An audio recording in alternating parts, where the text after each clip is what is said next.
Hey everyone, welcome back to the channel. Today I just wanted to take a few minutes to talk to you about this guy. This is the Samsung Galaxy Z Fold 6. Just launched a couple weeks ago. I purchased one recently with my own money. I've been using it for just about 2 weeks, and I did a first impressions video on it, which you can check out. But today I just wanted to tell you a little bit more about some things that I really like about the Z Fold 6 and some things I don't like as much about the Z Fold 6. Let's get into it. All right, first things first, the display, right? The displays on the Samsung Galaxy Z Fold 6 are just incredible. I mean, Samsung has long been an industry leader in creating fascinating, gorgeous, beautiful displays, and that continues with the Z Fold 6, right? They're beautiful AMOLED screens, AMOLED displays, excuse me. They're calling them dynamic AMOLED 2X screens. I don't know what all that mumbo jumbo means, but they're both 120 hertz refresh rate, which is awesome. The front cover screen is 6.3 inches. The inside screen is going to be 7.6 inches, and they're beautiful. I've been using this alongside the OnePlus Open. I've used many of the other flagships this year, and the displays that Samsung rolls out on their devices are they're incredible. You can't get away from how good the displays are. There's a reason many other manufacturers in the industry will source displays from Samsung because they're just absolutely incredible. The blacks that are very, very deep. The colors are extremely punchy. They're vibrant. Now, Samsung is known for being very vibrant when it comes to their color reproduction, and that's true here, but it's still just gorgeous. Like, it's really, really pretty to look at. Secondly, let's talk about performance. This is running the Snapdragon 8 Gen 3 for Galaxy, which basically is just a specifically tailored chip from Qualcomm for the Samsung Galaxy phones. The only difference between that and the regular Snapdragon 8 Gen 3 is that it runs, it's a little bit higher clock speed. But that's it. It's the exact same processor.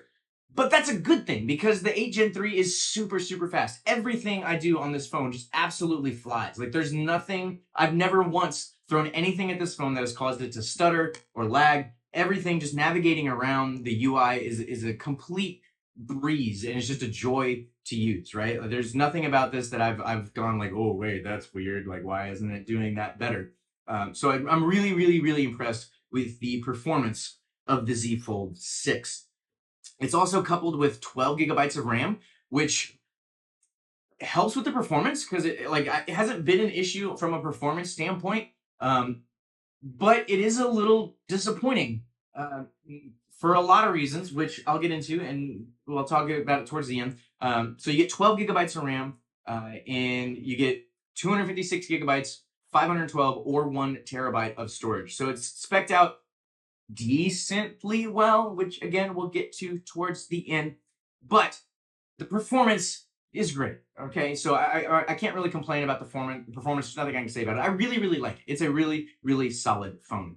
I will touch briefly on the design, mainly from the aspect of it feels incredible. As with all Samsung phones, I may not like the squariness of the squarishness of the design, but it still is a really, really well designed phone. It's just it feels great in the hand. The matte glass back is just a joy to hold.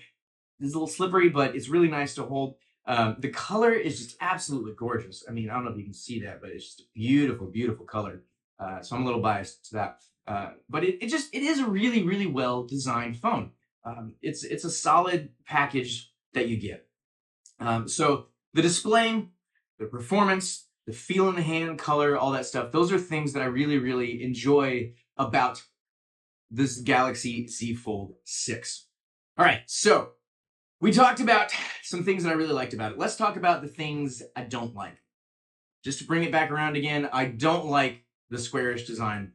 I really, really don't like the narrowness of the front display. As somebody with smaller hands, I thought I would actually really like this because I thought it would make it easier to type on, especially to use one-handed. But it turns out it's actually not. For some unknown reason that only somebody at Samsung knows, they continue to stick with this extremely tall, narrow front display. It's weird. I don't like it. I don't know why they keep using it. I've not really known anybody that's actually enjoyed using it. Everybody I talk to kind of says the same thing, is that it's really annoying to type on. It's really annoying to use this front screen. And that's one of the biggest complaints they have. But for some reason, for 6 generations, Samsung's stuck with the tall, skinny.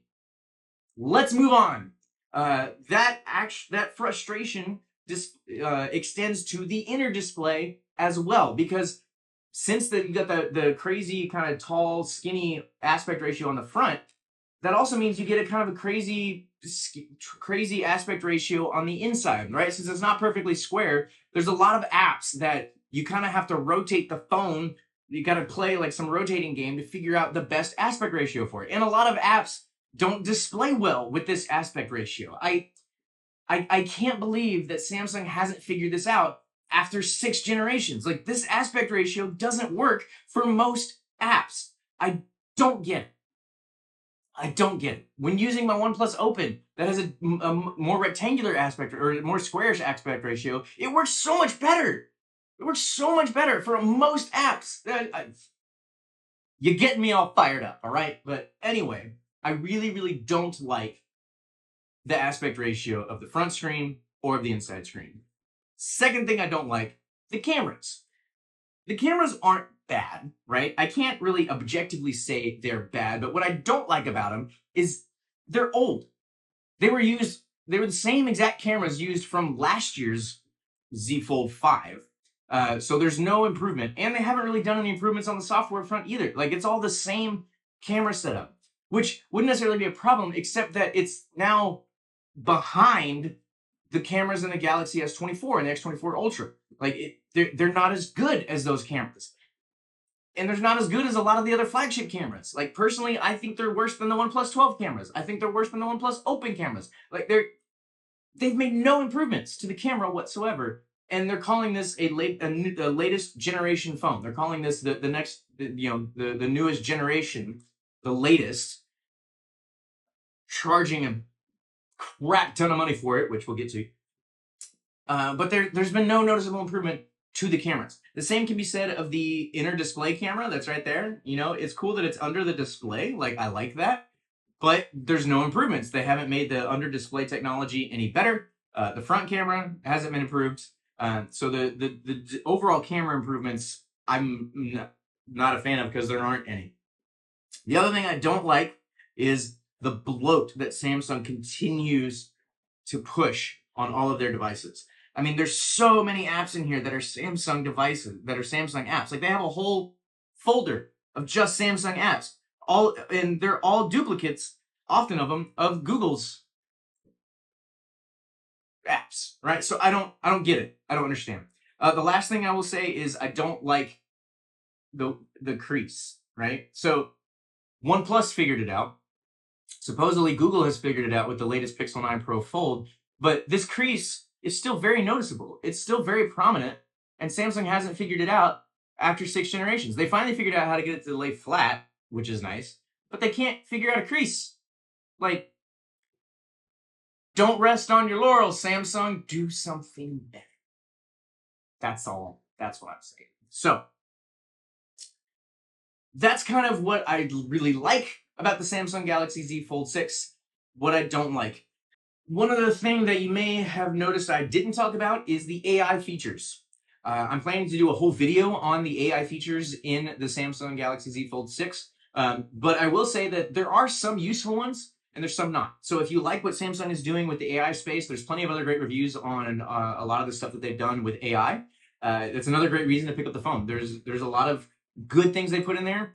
There's a lot of useless things they put in there. But I'm planning on doing a whole video on the most useful and most helpful AI features in the Galaxy Z Fold 6. So stay tuned for that video as well. But the thing that bothers me most, the thing that I really have a hard time justifying to myself and to you, is the price. So not only did they essentially repackage the Galaxy Z Fold 5 into a new color and a slightly different design, but they also had the audacity to up the price an extra $100. So this year, the phone starts at $1,899, $1,899. That's the price of the phone. And for that, you only get 12 gigabytes of RAM. There's no option to upgrade to 16 gigabytes of RAM, which, by the way, the OnePlus Open comes standard with 16 gigabytes of RAM across all models. And you only get 256 gigabytes of storage for $18.99. So you get underwhelming specs, underwhelming RAM, underwhelming storage in a phone that costs, I walked out there over $2,000. And that's what they're telling me is this is the best we have to offer, right? When you've got competitors that are offering phones for hundreds of dollars less with better specs. Do better, Samsung. Do better. But at the end of the day, this is still a really, really great phone. It is a very well-designed, well-built phone that's got a lot of great features. If you really want a foldable phone and you want the Samsung name behind it, you really are bought into the Samsung ecosystem, you want the longevity of software updates that Samsung has promised, you really like the things that Samsung is doing, maybe you have a Z Fold 3 or 4. And if to you that money is justified, then it's a great phone. You're going to be very, very happy. If you've had one of the other Z Fold phones or you've really been very happy with the things that Samsung is doing, and you can justify the price, and the price is not a big deal to you, then go for it. You're going to love it. It's a really, really good phone. This is just my personal thoughts and takes on it. So I'm not sure if I'm going to try to do a full review, how much longer I'm going to have this phone, but I am going to dive a little bit more into some of the software aspects of it in a later video. But yeah, so this has been some of my thoughts on the Galaxy Z Fold 6. Thanks for watching. Be sure to like and subscribe if you want even more content about the Samsung Galaxy Z Fold 6 when it drops. I'll see you next time.